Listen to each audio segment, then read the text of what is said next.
My mouth is almost always very, very close when I do these shows because I tend to like drift off a little in the way I speak. So I have to force it. I try to get it into smooch range where if I wanted to just like pucker out a little bit and then give it just a little. I probably should be that close, huh? I'm actually about 3 inches away from my microphone. So that's how. Okay. You guys are missing out on all these smooches. I'm right there with you. Okay. We're Eskimo brothers now. This is the sex season now. All right. Welcome to my erotic roleplay. No. No. That's Everyone's just hammering on their phones, trying to turn off the MP3 before their boss comes in. Let me introduce my character, Spontaneous Ecstasy. No.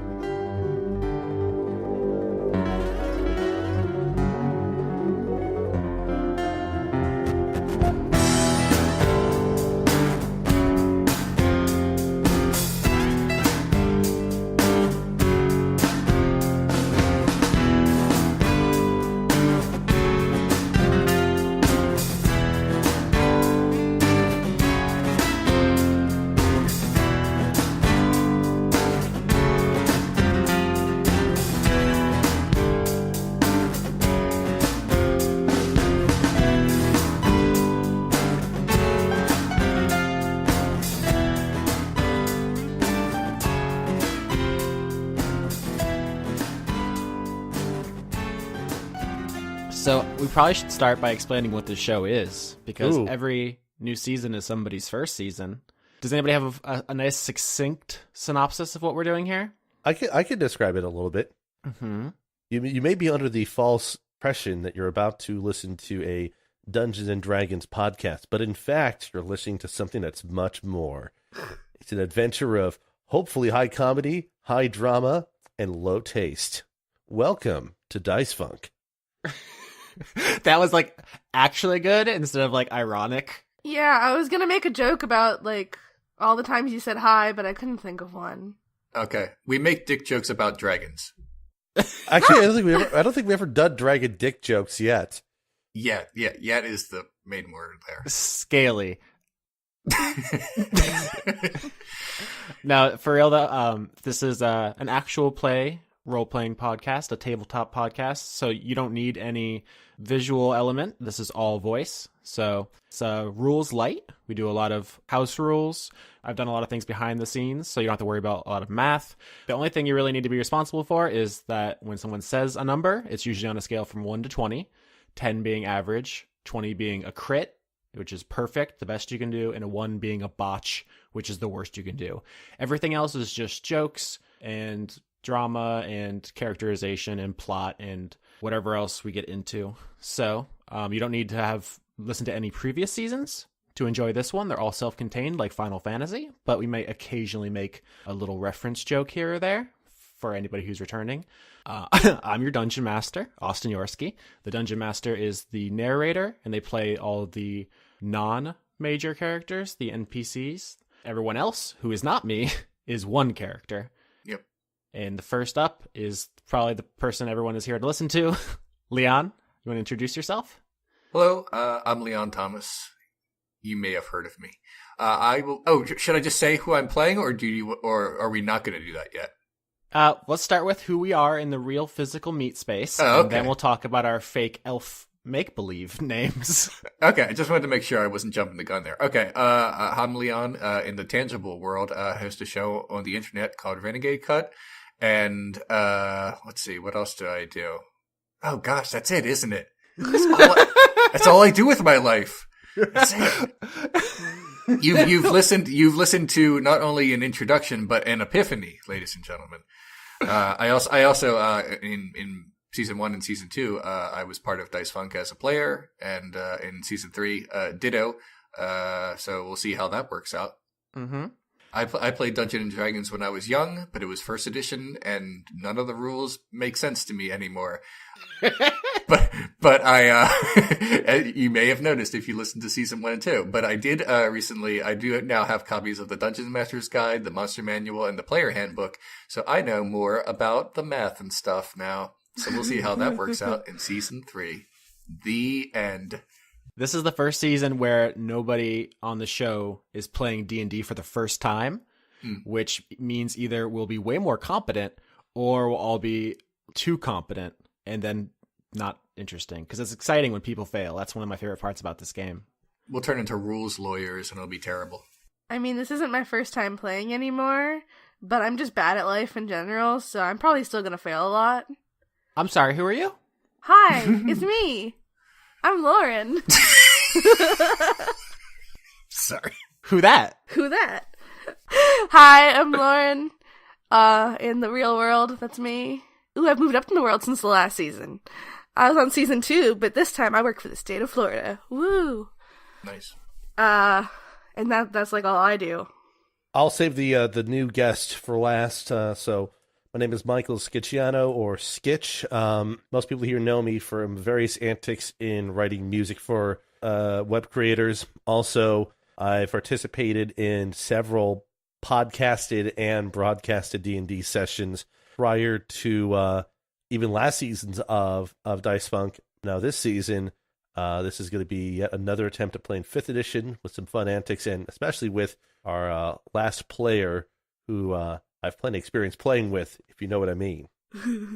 Why you got to make it so suggestive right off the bat? I mean, you're going to make it suggestive regardless, man.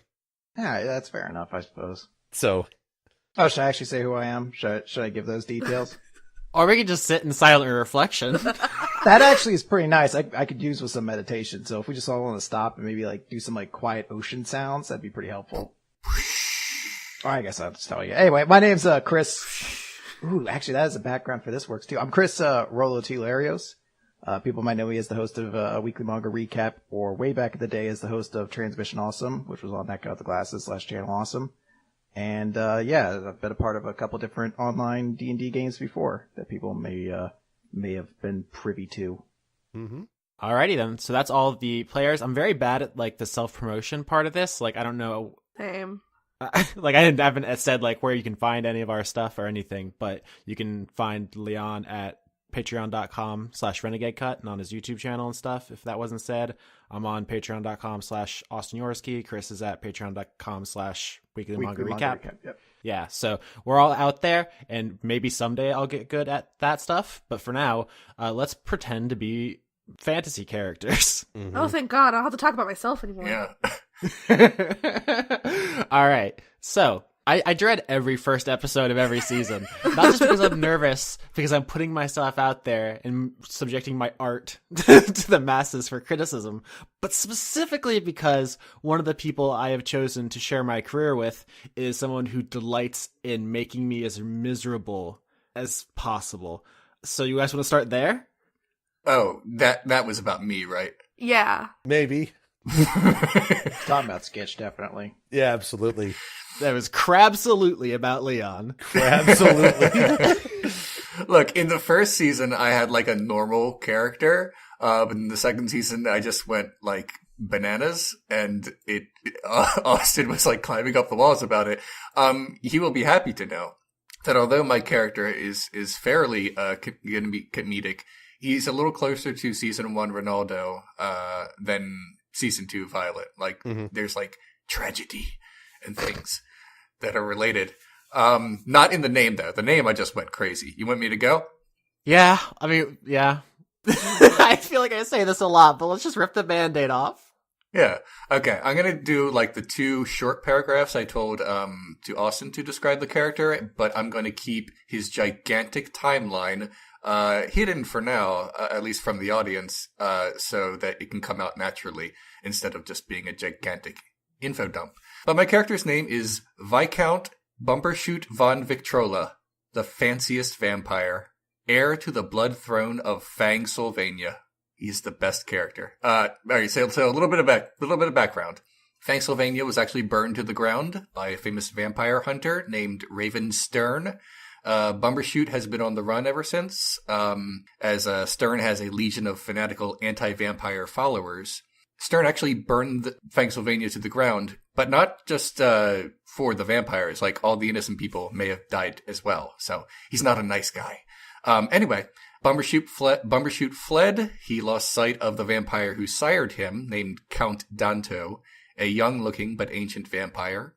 Bumbershoot is lawful evil, which in his case, this means that he believes in making deals and maintaining them. And he believes in order in the sense that he thinks that vampires are the peak of high society and that the finer points of morality do not apply to them. And that is who he is. Oh, I should probably mention that we sort of did like house rule, homebrew kind of vampire weaknesses and strengths. I don't know if you want me to go over them now or let them come out naturally. But anyone who says, wait a minute, that's not how vampires work and blah, we're doing it our way for fun. Yeah, as long as once something is established, we don't contradict it. Yeah. Anything is up for grabs. So the main parts of a D&D character are the race, class, background, and alignment. Mm-hmm. So your race is actually human, correct? No, we listed race as vampire, but we went with some of his human stats to start off with, because vampires can be vampires of any race before. This is more like an affliction. But we list the race as vampire, or at least in the character sheet I sent you.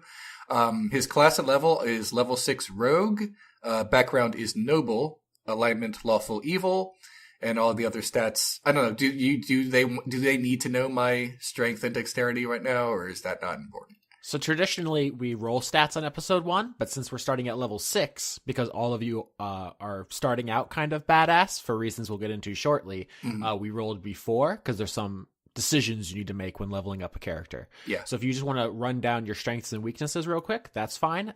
All the character sheets that you hear on the show will be available on patreon.com/AustinYorski, so you can find them there. All right, strength 10, dexterity 16, constitution 10, intelligence 11, wisdom 9, charisma 15. That is the big one for him because a lot of his stuff is charisma based. So he's kind of a smooth talker. And what we did specifically for vampires was I said you need a weakness for every strength. And so I think we came down with 4 of each. Yeah, according to this, I have... In sunlight, he will take radiant damage of 20 per turn, so that's a lot. He is unwelcome, which means he cannot enter any privately owned home without permission. Holy water will inflict acid damage, and he has what we call bloodlust, which means he will die if he does not feed a reasonable amount of blood from someone once per week. So that should be interesting. In terms of power, strengths, and vampire stuff, he has vampire shape, which means he can transform into either a bat, wolf, or mist for up to an hour, but it can only do it once per long rest. Otherwise, he would just be like mist all the time, so that would be stupid. He has vampire bite, which might not even come into play, but he can turn an enemy who is at 0 HP into a vampire.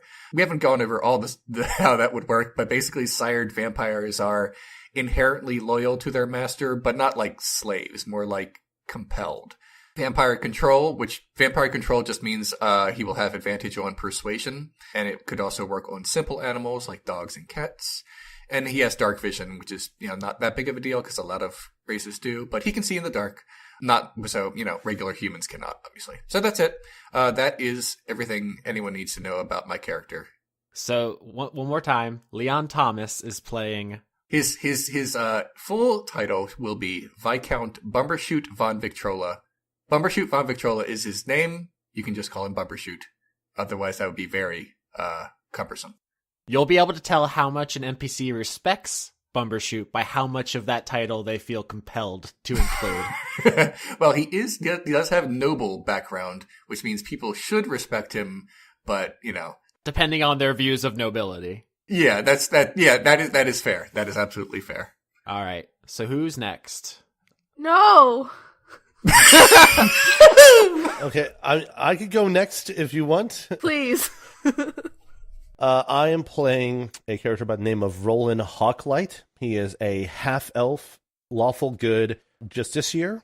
Basically, what that is a modified paladin, which takes all the class traits that refer to charisma and all the class features that refer to charisma and instead uses intelligence instead, as Rollin is more of a judge-like and intellectual character. It also prevents everyone potentially from having too much charisma stuff going on, but that's beside the point.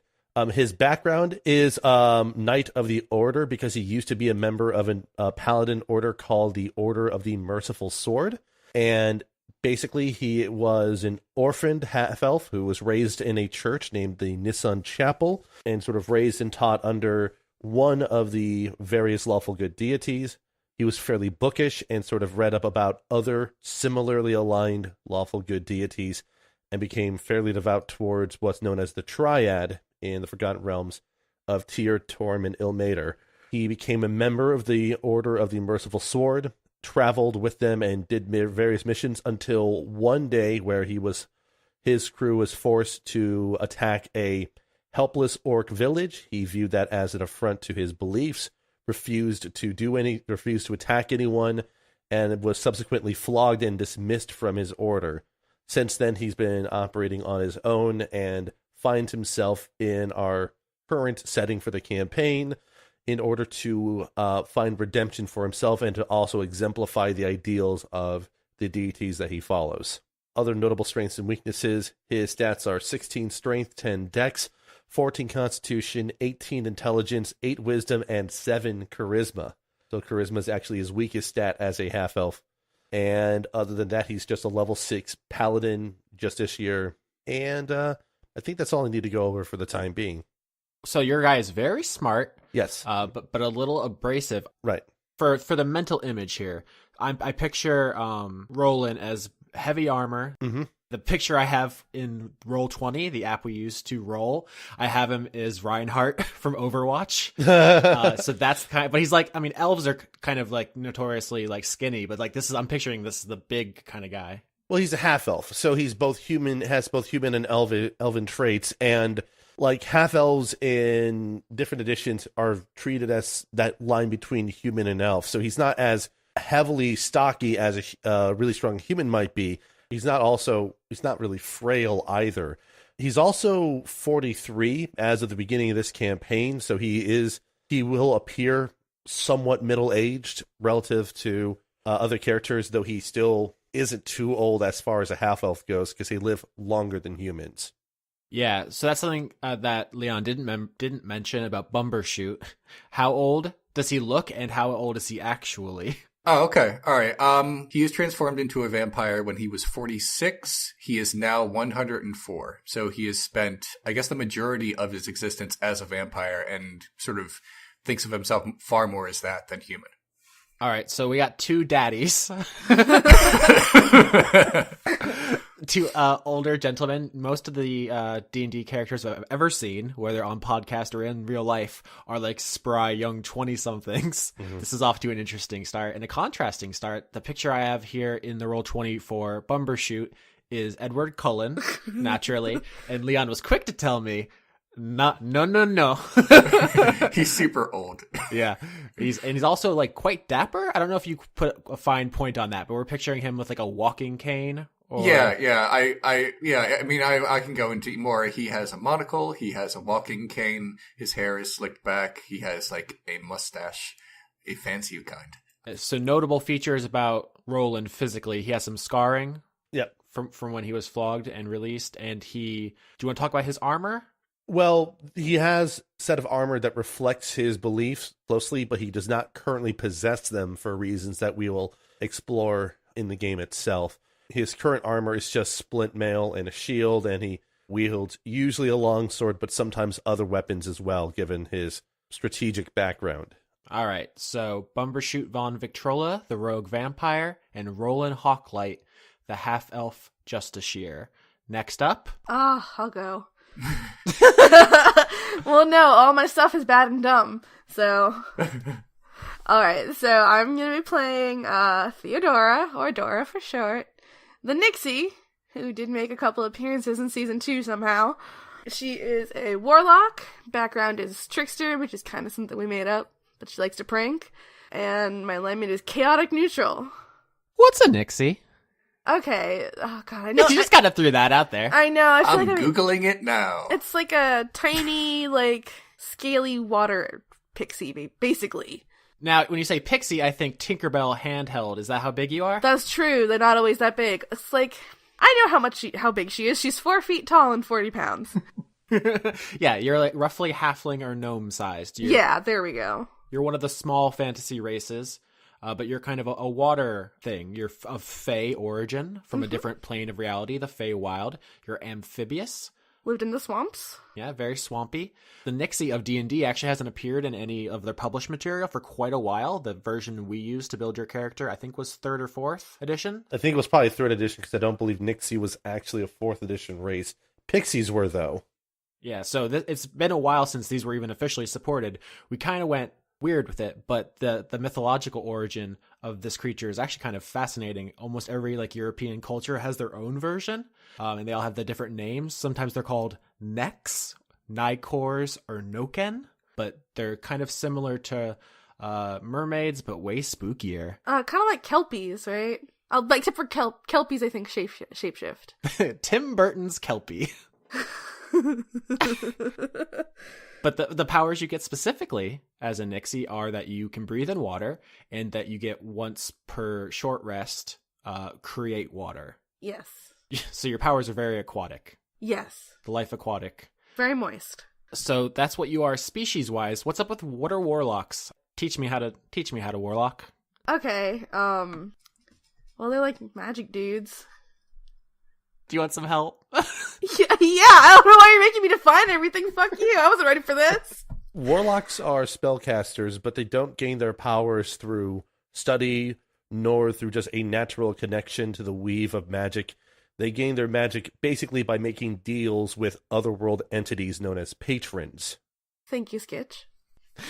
I was trying to make you sound smart by setting you up to knock him down. No. I'm like in a weird like NyQuil-induced haze right now, so like... So NyQuil is your patron, right? Yeah, exactly. NyQuilmancy. The NyQuil patron. Yeah, NyQuilmancy. NyQuil, sponsor me, please. So Theodora made a deal with...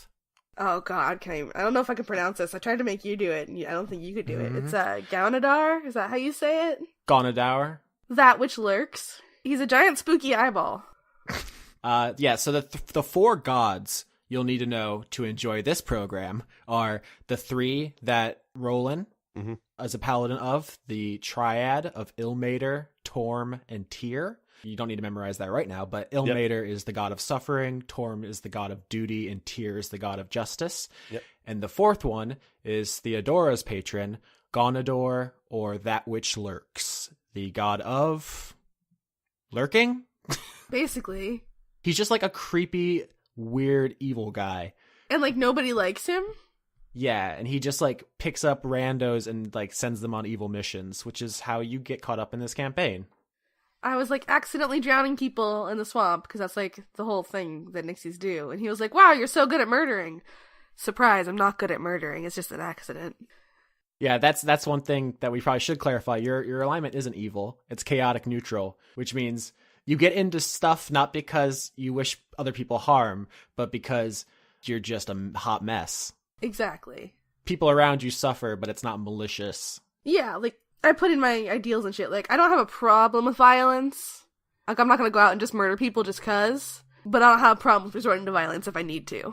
And you don't really believe in, like, fair play. Like you said, your No. background is trickster, which we made up, which essentially gives you advantages to prank people. Yes. And that can be of varying levels of lethality, potentially. We should speak on advantage real quick if this is your first time. That's just a rule, which means you get to roll twice and take the higher. And if you have disadvantage, you roll twice and take the lower. So it's just a quick and easy way to judge like how prepared you are to undertake a certain thing. Right. The main parts of your character, Nixie, Warlock, Trickster, and Chaotic Neutral. There is a 5th, though, that you have to mention. Which one? Are you familiar with Leonardo and Raphael? Oh, yes, Mr. Smooches! Okay, well, I originally wanted to have a familiar, but we changed that, so I have a pet, because I'm cool, and I get to have a pet. His name is Archibald J. Smooches, and he's a tiny snapping turtle, and I like to have him bite people. It doesn't have, like, combat stats. It's just a thing you do. It's just a thing I do. And the picture I have for No. Dora in the Roll20 is actually just a picture you drew of her. Thanks for calling me out.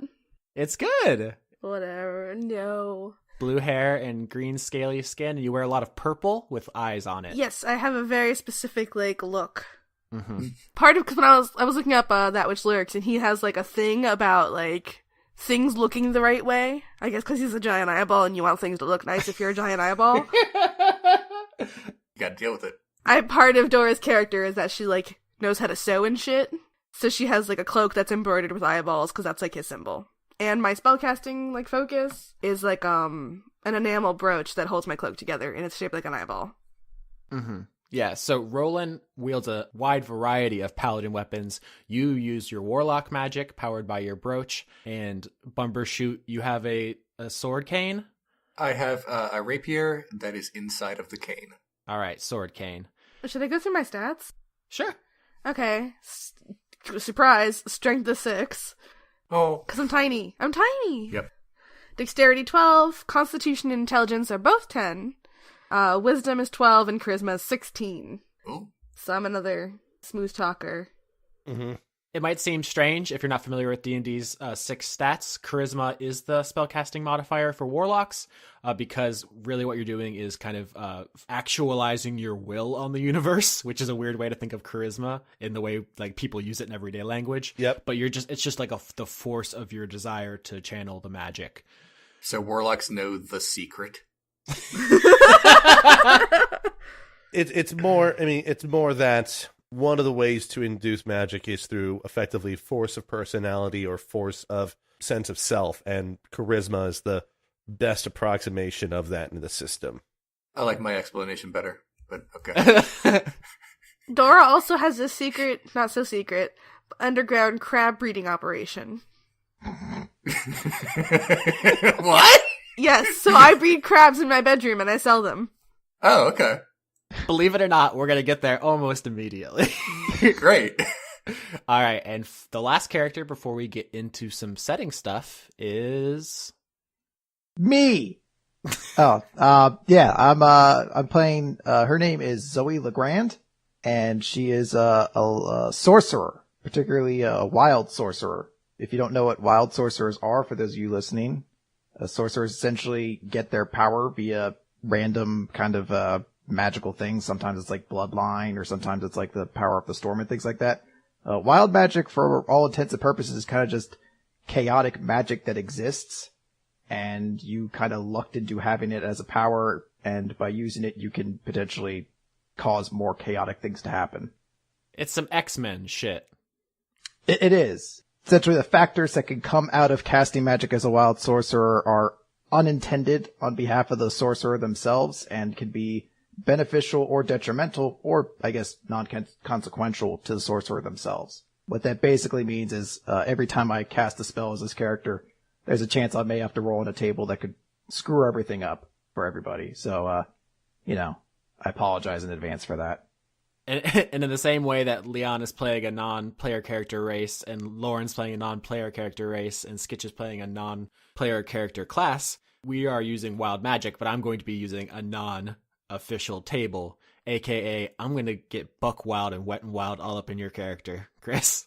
It was specified basically going into this that I don't know anything that's on this sheet either, since the character wouldn't know. It makes more sense that I, the player, don't know as well. So I only know 2 or 3 possible things that can happen on this table. Otherwise, who knows? I mean, wild magic is possible in the standard version to just cast fireball on yourself, just randomly. So I don't know what potentially could happen from this, but the one thing that I do know that I suppose I should specify that is possible in the sheet is that your character could be de-aged by using this magic, because that is the situation with Zoe. Although she is 19 herself, she physically appears to be only 7, and that's because a wild magic effect basically de-aged her to that point, and doesn't seem to go away. It's sort of a thing that she's just become accustomed to and kind of begrudgingly lives with. With this character, I kind of imagine her being like Charlie Brown. She just kind of keeps trying to choke through life, through all the stuff that keeps happening to her.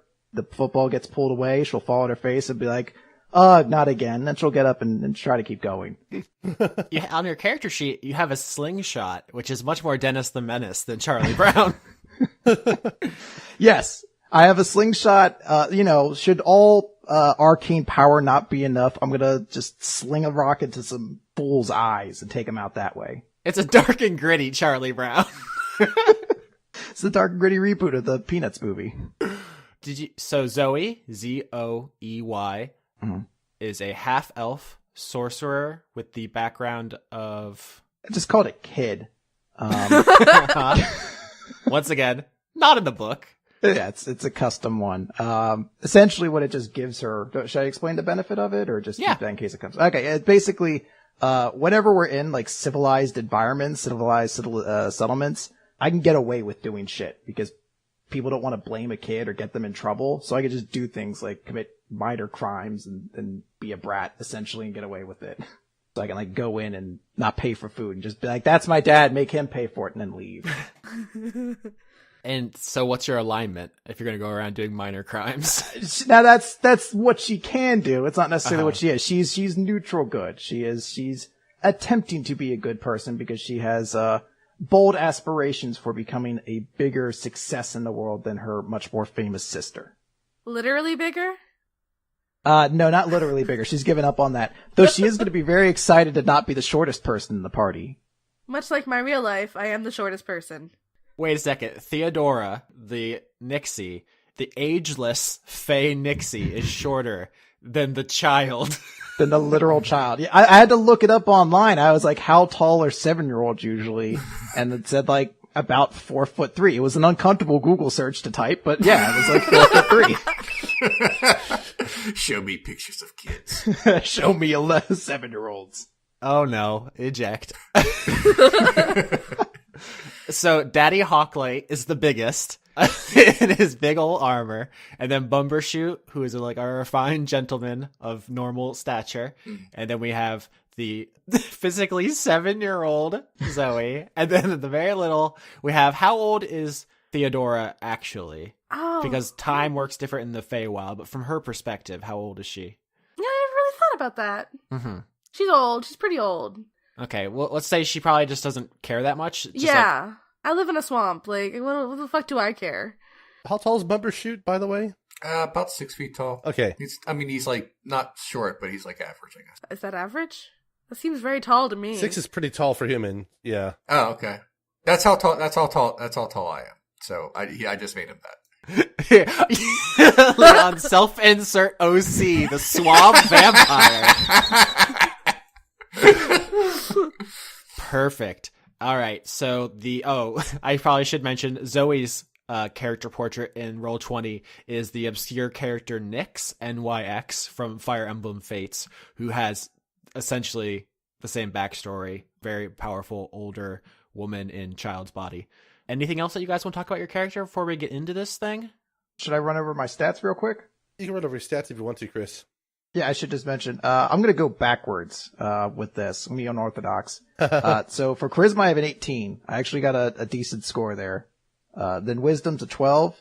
Intelligence is a 9, which I'm kind of playing off that she has a mild form of dyslexia. And constitution 10, dexterity 13, and strength's a 5. I'm not lifting shit. Mm-hmm. I don't, if there's like something to open or move, I'm screwed. Rollin opens all the jars. Yeah. Yep. I should also note that my character does have a horse, by the way. Oh. Because as a paladin, he has the Find Steed spell, which operates like Find Familiar. So you cast it, and then the horse is permanent until it dies. Then you have to summon it again. So his horse is a fairly conventional war horse named Trinity, for obvious reasons. And I will point out that the horse actually has a... does anyone here have an intelligence that's lower than 6? No, I think I'm the closest with a 9. Okay, so this horse is smarter than Anne. That is the important thing to note, with an intelligence of 6. Also, it's more perceptive than Rollin, and just as charismatic as Rollin, so that's always fun. Must be a very beautiful horse. No, its charisma is 7. Oh, I'm sorry. It's just a normal horse. So that's a very ugly horse. Dang. No, it's not that it's ugly. It's that it's It's just shy. It's just shy. You know, the charisma has absolutely nothing to do with I appearance. know. I'm just right? playing. I'm just playing. There's multiple ways to interpret a number of stats. Real quick, I looked it up. Gonodaur is the god of abominations, I guess. Nice. So like a lot of like gross and monstrous species, I guess, worship it. Neat. I'm very interested to see the way it interacts with Dora throughout this campaign. Speaking of character conflict, I feel as though, Chris, you undersold Zoe's relationship with the most important person in her life. You want to hit that a little harder before we move on? Yeah. So to basically explain much of Zoe's kind of ambition and why she's on this big adventure is that her older sister, Stella Rosa Magnificent, is basically like a prodigy of magic. She took to magic like she's like the Michael Phelps of magic, to put it in a very succinct way that I feel like nobody else is going to get, since Lauren already admitted that. I know who Michael Phelps is. I'm not an idiot. I don't know. Obscure dolphin man, Michael Phelps.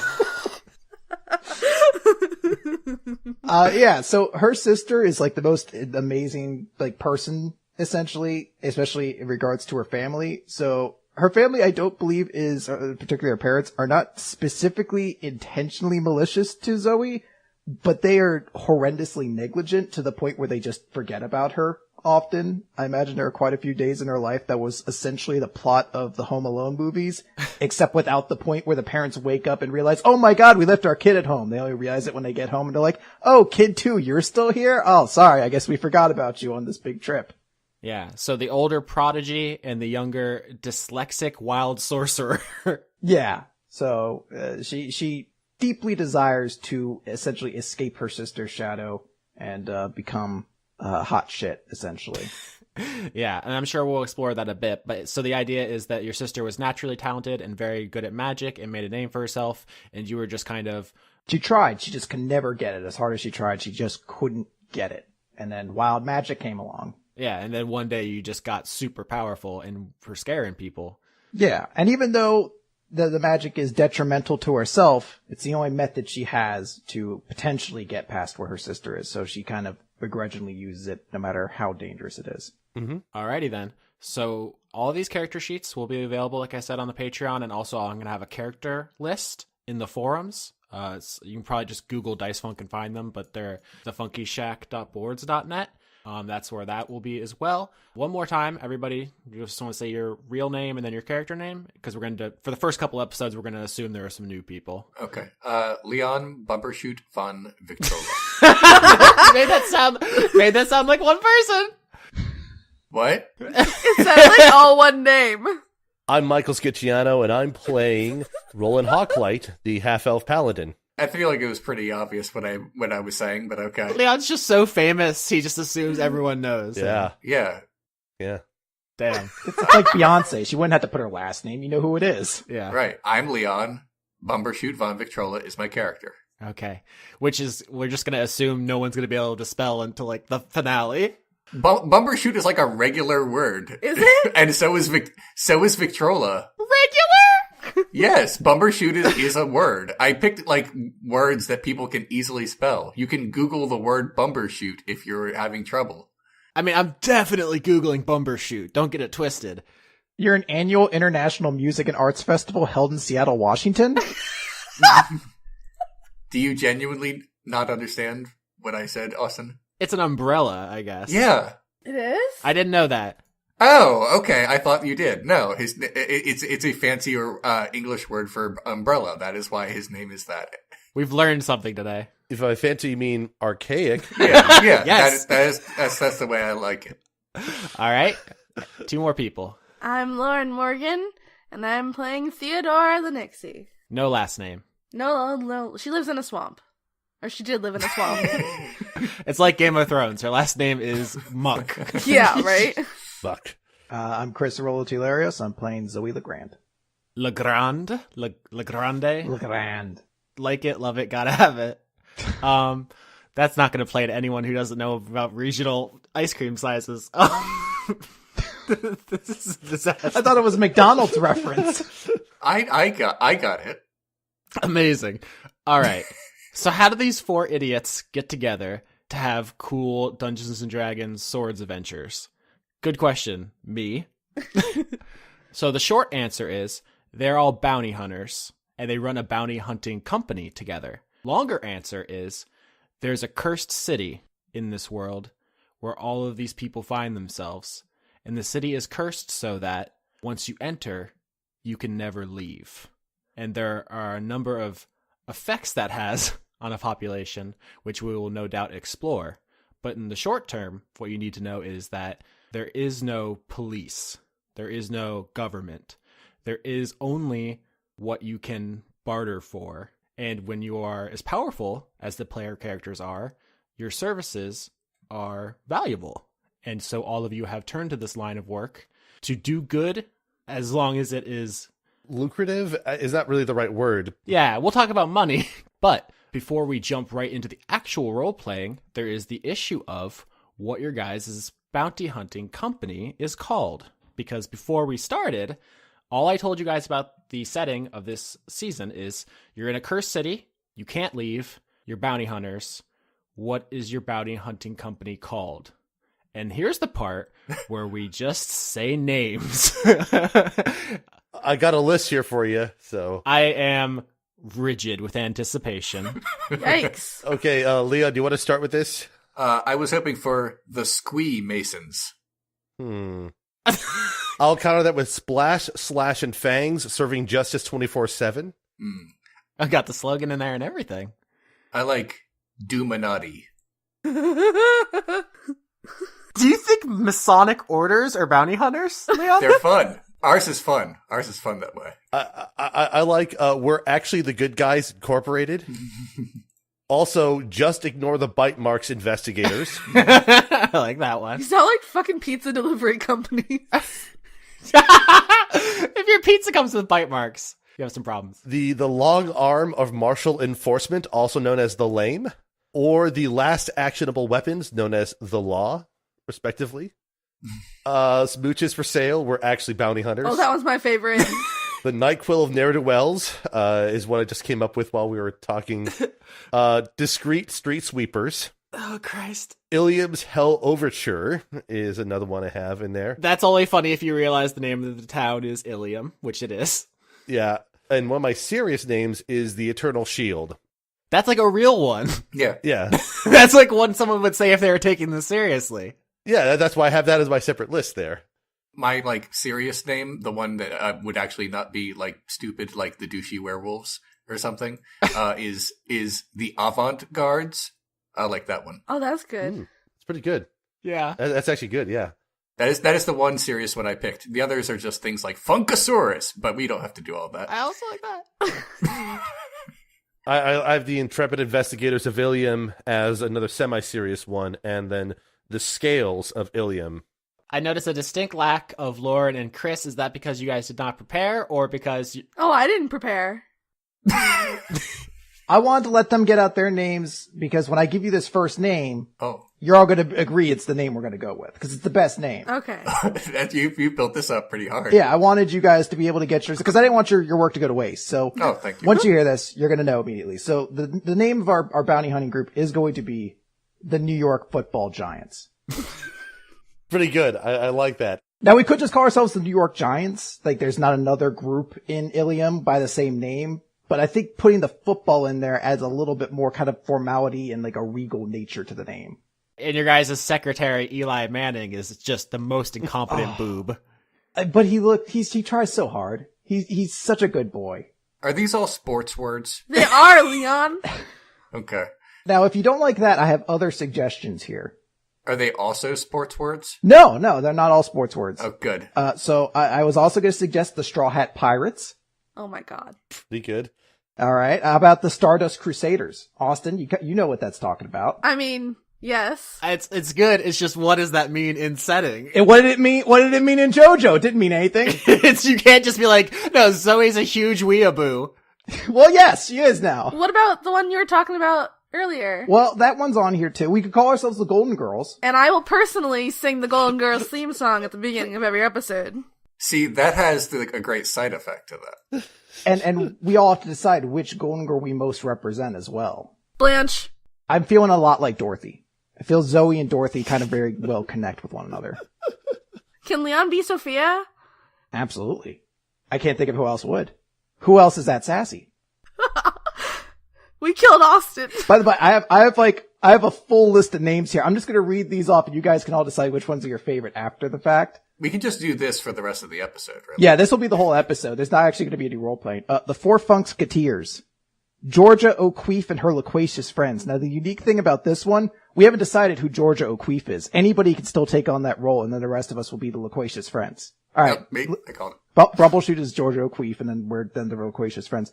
The Four Horsemen of the Apocalypse. Now, this is where we're bounty hunters, but we also have a barbecue restaurant on the side. You're just giving me responsibilities now. I don't know. Also, that presumes a world where Christianity exists for that reference to make sense. No, everybody get it. It's one of those, like, transcendental things. The Quirky Dunderfronts Experience. The number 7 combo Hold the Mustard. The Just Dizzle My Nizzle League. These aren't even jokes anymore. This is a Mad Lib. Doctors with Borders. Huh? Do what now? Shucky Ducky Quack Quack. The Gangstonators. Okay, that's a Wu-Tang Clan generator name. Don't front. Here I am, rock you like a John McCain. The Pennsylvania Department of Commerce and Development. 4 calling birds, 3 French hens, 2 turtle doves, and a partridge in a pear tree. Puerto Rico. Oh, I like that one. This name is actually just a Garfield strip. It begins, John Arbuckle. Do these glasses make me look smarter? Now, for context, John Arbuckle, Garfield's owner, is wearing these ridiculously large glasses that accentuate his already dorky appearance. And you know what? Stepping back for a moment, Garfield is the titular cat for the comic. He's this orange tabby cat that's rather corpulent, and we, the readers, are able to read his sarcastic musings. It's not entirely clear if John Arbuckle is able to understand it. Sometimes he reacts to it, and other times he seems unfazed by Garfield's cutting barbs. So this is Chris Larios' Type 5. He's workshopping it with us. I haven't gotten the light yet, so I'm just gonna keep going here. No. Someone cane this man off. He's taking over the Chuckle Hut. I've already given up all my options. You're a boss here. I should take responsibility for this mess, yeah. So does anybody have a favorite that jumps out at them? I like the one that had smooches in it, because then Mr. Smooches could be the logo. That was mine. Smooches for sale, and then parentheticals were actually bounty hunters. That's the actual full title written like that. That's a lot. So I like avant-gardes was good. Yeah, I'm voting for mine. That was good. I should note, I actually have real names then to provide as well. Okay. Can we trust you now, though? Yeah, absolutely. Why can't you? I mean, the last 5 minutes, but yeah, go on.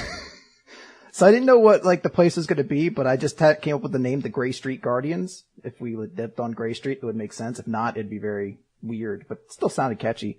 Mm-hmm. I apologize if this is a political trigger warning, but Bad Hombres, I thought was kind of funny as, like, a legitimate name. I was like, we're the Bad Hombres.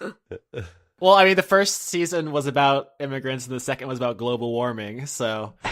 So it's the next direction to go in, is what you're saying. Oops. Stone Edge. Figure it's a city with a lot of stones. Also, we can nickname ourselves TM71 as a really dope Pokemon reference. I was wondering which one of us would go there first. The New Age Outlaws. I mean, it's a wrestling team, but I thought it kind of works as like a real name as well. I get to be Badass Billy Gunn if we go with that one. That's fine. I'll be Road Dog. Okay. Does that make me Vince McMahon? You're not part of the New Age Outlaws. You're a part of... Never mind, I'm sorry. I'm getting into... Never mind. I guess, so I think the Gray Street... Is it the Gray Street Guards, right? The Gray Street Guardians. Guardians, okay. Either that one, the Eternal Shield, or what was the good one from Iliyan? Avant-gardes? The one good one was the Avant-gardes. I really like that one. Yeah, that one works. Because we're all wacky. Although it does presuppose a world in which the French language exists. My last name's Legrand. This is why you should have gone with Vicomte instead of Viscount. This also presupposes that English exists, so... Well, listen. I know, we're all speaking common, but come on. Yeah. That's what we call a conceit. Ooh. I've decided France exists. There, done. It's canon. Jesus. You have to call it like the French magisterium or something. You gotta really fantasy it up. That's fine. So by the end of the episode, we should probably lock it in. But do you want to proceed under the idea that you guys are the avant-gardes for now, and then someone come in the last second and flip the table? Yeah. We could. We could also dangerously put it out to an audience vote. No, because then the guys' company would be called Boners, Boners, Boners. Boners are us. It really would. It would be called Boners, Boners, and Avocados. It wouldn't be good. We take the serious names and then make a poll based on the serious names. I would agree to this only if the New York Giants is on that list as a serious Oh name. my god. Nope. All right. The problem with that is the New York part. The other part, actually not a problem. No, the New York part makes the most sense. All right. So we should probably do something to establish that this is a fantasy role-playing podcast in which you guys will have high adventures of magic and mystery. Do you want to do that? I guess. I guess. I mean, we're here. It'd be nice for a change. I'm not sure if the enthusiasm levels in this are ideal. I'm ready. It's just, I laughed so much that a lot of my energy was taken out, but I'm back. I'm ready. Yeah, my face is a little sore from the laughing and the giggling and such. I thought this was just a fictional name generating podcast, so I didn't actually prepare to play D&D at all. Good, because the season opens with Zoe Legrand, the youngest daughter of the newly famous Legrand family, walking through a overgrown field. The area that this campaign takes place in is a pretty rural area. Think moors of Scotland. You think like the heaths of the British nobility, lots of rolling landscapes and hills and all kinds of beautiful floral situations going on. I think the region is probably known for, I'm trying to think of like, what's the coolest flower you guys can think of? Tulip. That's it. I like those, I can't remember what they're called. Those, the white moon lilies. They bloom at night. That's nice. So you're walking through a field of just ethereal, magical flowers, and there's nobody else around for miles. You're just this lone 7-year-old looking half-elf child walking through this field, and the camera follows you as you make your way across this landscape, and as it pulls back, in the distance you can see a column of light on the horizon. And as you get closer, it becomes clearer what it is. It is the border of the town of Ilium, where this campaign will take place. The light is almost like an aurora borealis. Are you guys all familiar with what that looks like? Mm-hmm. And it marks literally like a column that goes around the border of the entire town and straight up into the sky, farther than you can see. So this place is not a secret. Everyone knows about Ilium, and everyone has their own theories about why it is the way it is and what's inside, because once people go in, they do not come back out. No one ever has. And many people go there for their own reasons, sometimes to try to figure out the mystery of this, why the town is the way it is, sometimes to try to seek a treasure or a powerful magic, or as part of some religious quest. Some people go to Ilium to get away from their troubles. Maybe they're fugitives or exiles, or maybe they just want to be left alone. Maybe they have debts or some kind of bad family situation. There are any number of reasons people can end up here. But Zoe isn't thinking about any of that, because she's looking up at this border, this almost rainbow border, and trying to peer through it to see what she can see on the other side. And all she can see is the black silhouettes of a figure here and there walking around. But she cannot make out any specific features of anybody through the magical barrier. And that's where she starts, standing outside of this Northern Lights-esque magical barrier with her little bindle, just riding the old-timey rails.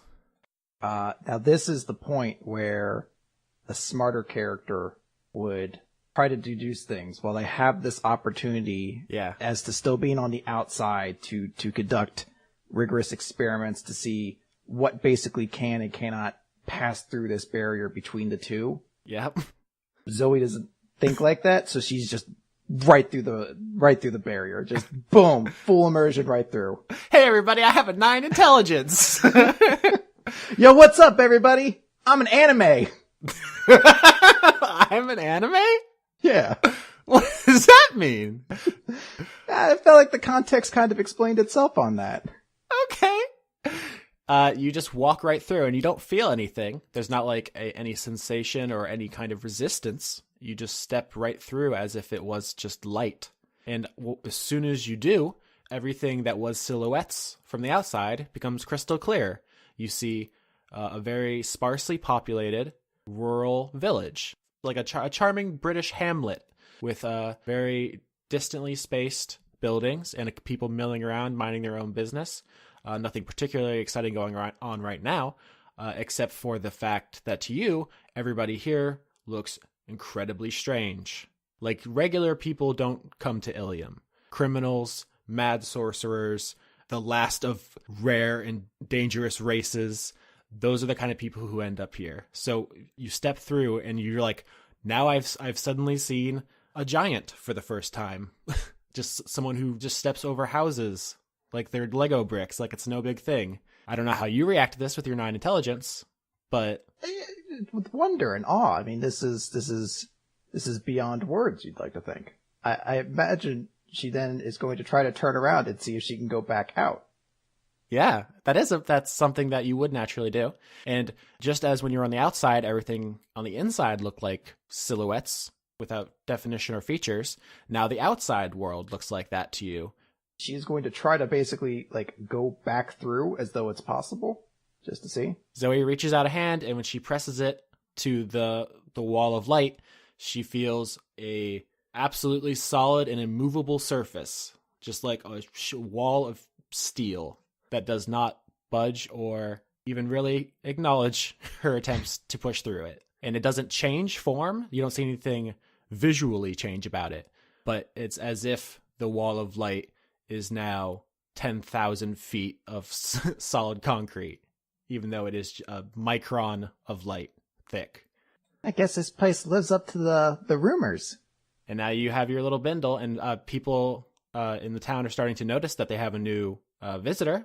The population of Ilium is about 50 or so, and for every 10 people who show up, usually one person lasts a week, because everyone here is incredibly dangerous and ambitious and is on some kind of very personal quest. So the appearance of a child is, of course, something of a concerning matter.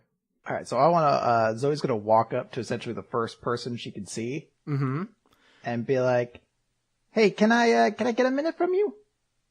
I'm sorry, what accent was that? You came a little New York for a moment. I didn't intend it. Please do that for the whole thing. It was so good. I don't know if I can. Aw. Now, I think this would be a good time for this to be another player character, if someone wants to be the first to run into Zoe. Zoe approaches a man who is wearing somewhat dirty, somewhat rusted scale armor. The man is effectively towers over her as he's almost, 6'4", 6'5" tall. He turns around to look to the short child and question to you, do I recognize her immediately or not? So on the podcast, we have not established that any of you characters know each other, but I know, because Skitch mentioned it to me, that Rollin and Zoe would have ran into each other once in their backstory. Mm-hmm. So it's up to you guys how you want to play it. I'm just going to do a quick intelligence roll. Ooh, first roll. Should I do intelligence or investigation, Austin? I don't think you're really investigating her so much unless you want to, like, rifle through her bindle. Oh! I rolled a 21 for intelligence. So smart. So the tiny half-elf child with the slingshot in her back pocket, like a 50s cartoon character, definitely jogs something in your memory. Rollin looks down at her, takes a moment, and then he says, what are you doing here? I came into the city. I feel like that was kind of obvious. That is obvious, but why did you come here, Zoe? Whoa, why do you know my name, old man? I figured that's what you would call me. It's not safe to be out here. Here, come along with me. He just offers a hand out to her. She's like, what's going on? Stranger danger. Yeah. Rollin sighs a bit and goes down to one knee so that his face is a little bit easier to see for Zoe. Listen, if you don't remember who I am, that's neither here nor there. But it's not safe to just be wandering around outside here, looking the way that you do. People are aggressive around here when it comes to preying on those that are not prepared. As you say that, you notice you guys are starting to get looks, and people are starting to come outdoors to kind of rubberneck on this, including some people that Rollin knows are dangerous. There's kind of a local crime concern. I would say organized crime, but it's like half a dozen people. So it's more of a gang, a small gang. It just so happens that all of them are fiends, which are evil magic outsider creatures. Okay.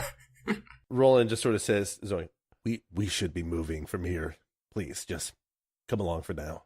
Are you like gonna grab her hand then? He's going to offer his hand to her. He's not going to grab her hand. She's gonna say, all right, I'll trust you, but I'm not holding your hand. That's weird.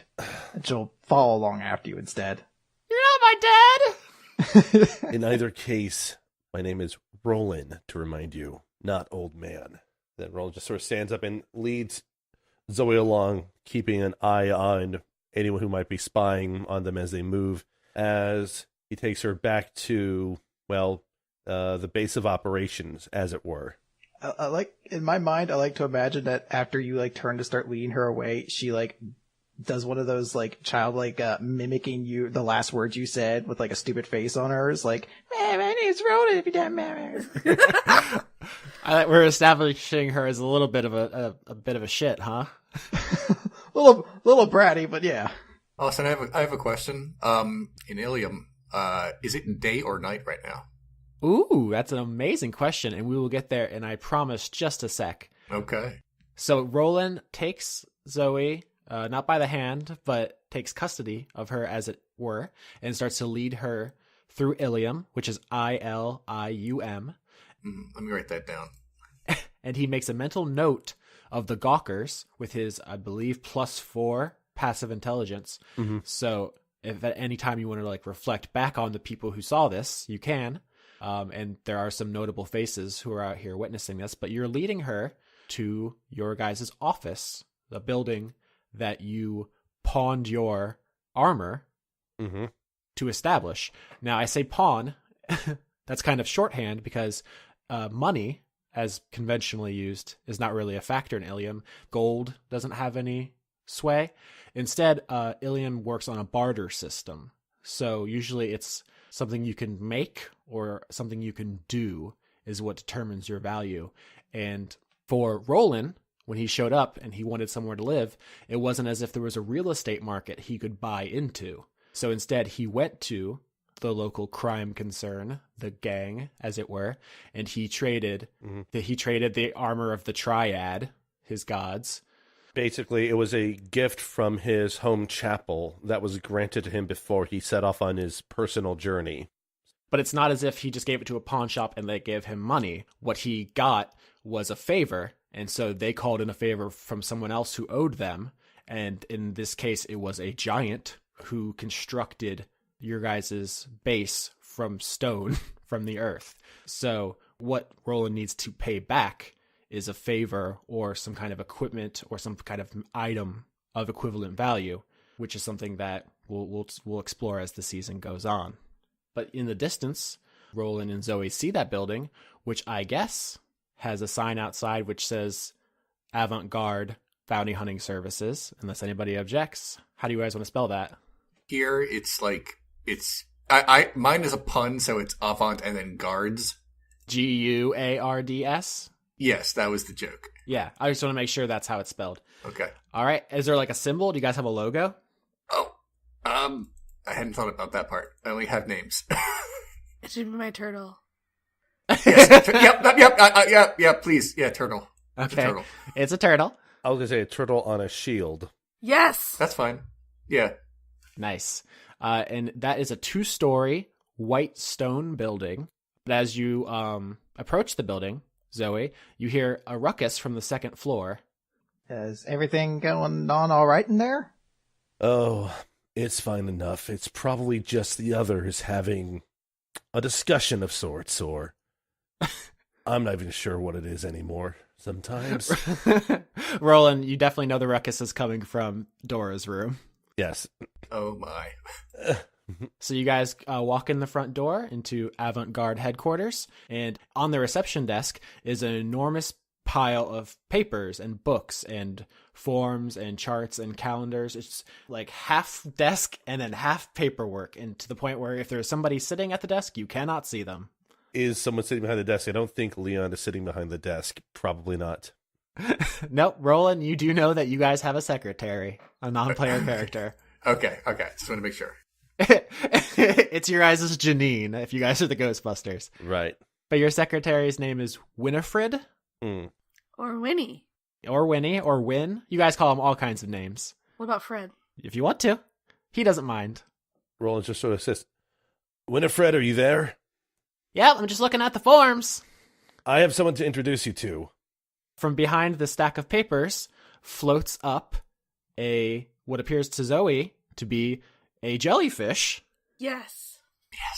What is in fact a flumph, a lawful good psychic creature about the size and shape of a jellyfish, but not at all dangerous. They don't sting, they don't fight, they feed on psychic energy and vibes, and they're just like cool, nice mind readers. And this one is a very effective but messy secretary for avant-garde. Oh, they're so cute. And he floats up over the papers and looks down and says, "Hello, I'm Winifred." Zoe's just going to be like her eyes are enormous right now, as she has no idea really what she's looking at. And she's going to be like, Zoe. Winifred was blue when he popped up over the papers, and when he senses your not immediate jubilation at his his presence, his blueness fades a little bit. Oh, he's a mood ring. That's 100% what he is. Yeah, he's a psychic mood ring, and he says, "Hi." Sorry, I'm. What are you? I'm a flumph. Oh, okay. What are you? I'm a Zoe. Cool. Oh, so like she's gonna be like looking towards Roland, like, what am I supposed to do? Just talk to him. He's not dangerous at all. I'm not dangerous, but I'm very busy. Speaking of which, are the others here?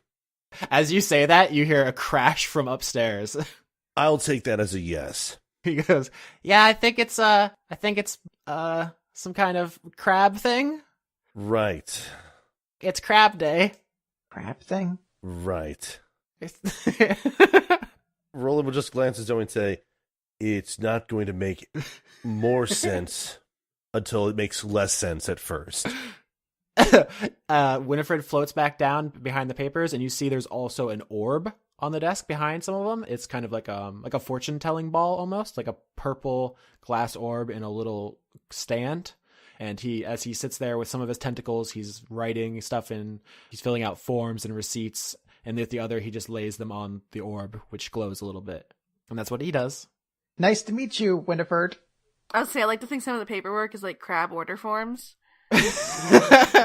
It is crab day after all. And you see there's a banner behind him which says Happy Crab Day, which is written in Dora's handwriting. Definitely. Roland just sort of says, "Okay." I think it's time to introduce you to the others, Zoe, before I explain a bit more about what this place is. Are they all like him? No. It's just all jellyfish in here. No, but I'm the only other half-elf around here, so come along. He just sort of almost instructs as he sort of heads up the stairs to the chambers of the other members of the hunting company.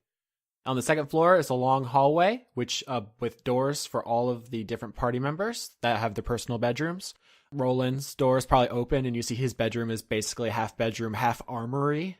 He has a number of different weapons and training material. Mm-hmm. There's a door without any markings on it, which is an empty room, and then there's two more. One which has Theodora's stuff on it, and one which has bumbershoots. You guys, I don't want to tell you how you decorated your own doors, but feel free to chime in how you would do so. I'm gonna say it's black, and there is a handle on it that is a very scary, fangy face. Okay, you've installed like a medieval knocker. Amazing. Yeah, I feel like that makes sense. I mean, I didn't think I was going to be designing this, so on the spot, that is absolutely what it looks like. Okay, mine has my name on it, and then underneath it says, "Get your crabs here." Cool. Okay. In Bumbershoot's room, is he able to hear all the commotion going on in the crab room? Yo, absolutely. Of course. Okay. Bumbershoot comes out and just sort of makes a beeline for the crab room. Theodora's room. As Bumbershoot leaves his room, what do they see inside yours? What is your room decorated like? Oh, in mine? Oh, gosh. I'm gonna say, like, astrolabes and, telescopes and very, very old maps and things you would think you would find in a, like, very fancy vampire's room. Also skulls. I'm gonna say there are also skulls there. So no posters for like Papa Roach or other. Say, is such there a lot of bands? black and like red? Gosh. No, I'm gonna say it's just the stone walls. And they're white. It's Hammer horror rather than Twilight. Yes, that makes about more sense. I'm into it. So there you go. Yeah. And scene. Alright, he's trying to, like, get into Theodora's room. Don't have to try, because I'm coming out. Okay, alright, well that works too. So Dora busts out the door, buckets of crabs in hand. Hey guys, what's going on? It's crab day! What are you doing in there, you busy little sausage? Oh yes. Get used to it. We're gonna have a lot of fun with this. Oh,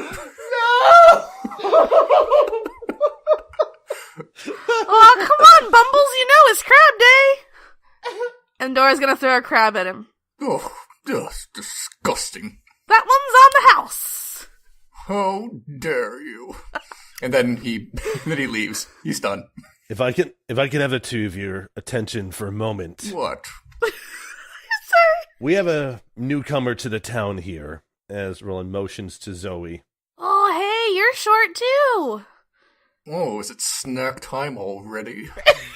No, it's not. You don't want to know what I'll do to you if you lay a hand on her. Oh. But Bumbershoot sort of, like, pulls at his collar, like, in that very Simpsons kind of way. Dora hands her a crab. Hey, this one's on the house! I'm Dora. If you ever need crabs, you can come here. Thank you. I'm Zoe. Zoe's gonna like pull on Rollin's shirt, I guess, like to kind of like tug him down so she can whisper something to him. Mm-hmm. And she's just gonna be like, "So do you guys run some kind of like gimmick restaurant or something?" The crab pinches you, Zoe. Ow! Oh yeah, you can't let him do that. Bumbershoot laughs.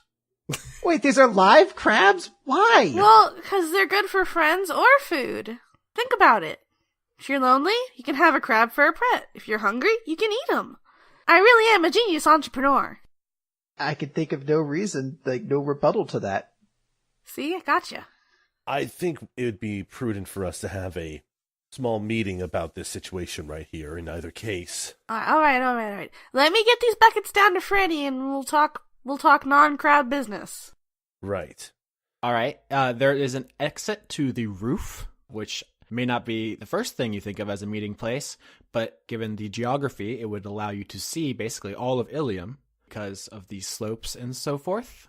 You guys' base is not the highest point, but it's high enough that you can look around and see all of the important stuff. So if you guys want to have your meeting there, Zoe can see all the stuff. Yeah, I think Rollin would suggest going to the roof.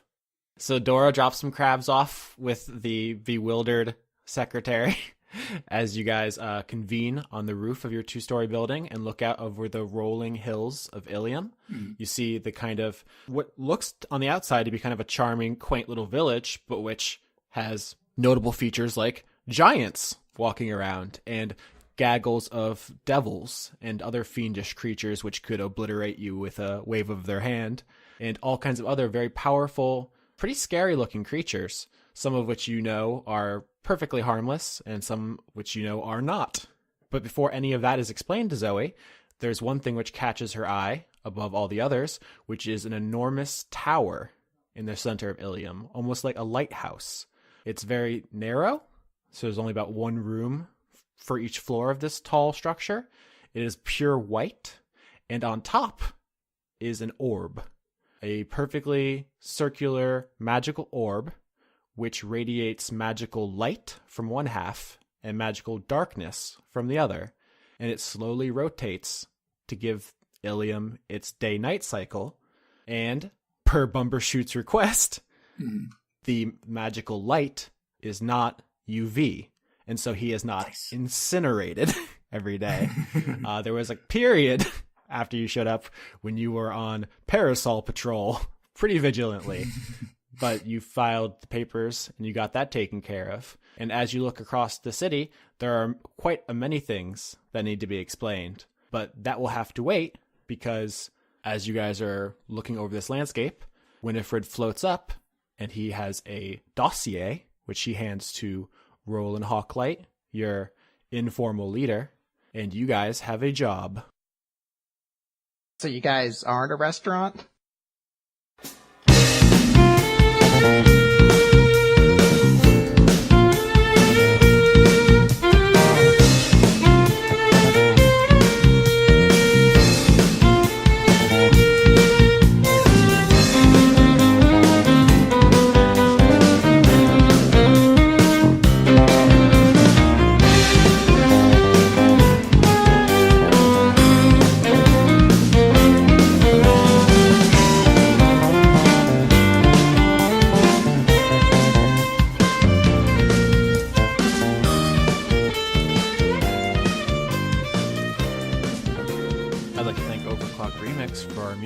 Including Acoustic Jam at the Lucifer Alpha, an arrangement of Biohazard from Snatcher, and Simply Be Grooved, an arrangement of Simple and Clean from Kingdom Hearts. Executive producers for March 2017 are Kirsten Haslinger, Acceleris, Joseph Timbrello, Andrew Grothin, Jade, The Cult of Gorfanax, Irving Royale, Finch de Jong, Arjun de Koning, Tarka, Luke Powers, Michael Goodell, Brent, Josh Mosier, Indigo Van Dane, James Bevan, Allison Ansell, Sydney Marzang, Justa Jester, John Potts, Kevin Dobbins, Savarden Akrisimova, Carl, Brady Warner, Kitty Foe, James Neely, Eugene T., Marissa Donaldson, Melanie Joe, Lana Seawolf, Toby Gleason Stack, Ruby Offer, Matthew Weber, Sarah Hanley, Melissa Booker, Cameron Abbas, Dylan, Gary Sayon, Anna Stuhlfarer,